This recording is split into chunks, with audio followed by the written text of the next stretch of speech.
Forgiveness कितनी ज़रूरी है? ये तो आप बताइए फॉरगिवनेस कितना ज़रूरी है। मैं दर्शकों को बताना चाहती हूँ क्योंकि अल्टीमेटली फॉरगिवनेस जो एक शब्द है, इसको मैं जब सिखाता हूँ मेरी भाषा में, इसको मैं बोलता हूँ रामबाण। तो जैसे रामायण में कहते हैं कि रामबाण से बड़ा श्री राम पे कोई अस्त्र नहीं था। बिल्कुल। तो मैं ये समझता हूँ एक आम इंसान के लिए या किसी भी इंसान के लिए फॉरगिवनेस से बड़ी और ज़रूरी कोई चीज़ है नहीं। और फॉरगिवनेस क्या है?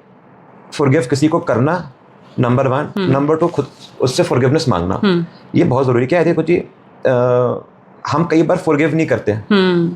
हमको ये नहीं पता कि पिछले जन्म में हमने क्या करा उस आदमी के साथ। ट्रू। अगर हमें पता हो कि अगर मैंने किसी जने का पिछले लाइफ में मर्डर करा था, तो अगर उसने मेरे से इस जन्म में चोरी करी तो क्या बुरा कर दिया। It is not about who is right और who is wrong, it is about doing the right thing. तो फॉरगिवनेस एक बहुत ही मुश्किल और साथ साथ बहुत ही आसान चीज़ है करने के लिए। मगर जब हम forgiveness is I would say prerequisite to happiness and success in life. तो किसी ने अगर हमारे साथ जीवन में हमको बुरा करा, फॉरगिवनेस तो बहुत दूर की बात है, हमें उसका शुक्रिया मनाना चाहिए कि उस जने के थ्रू हमारे कुछ कर्म इस जन्म में कटे हैं।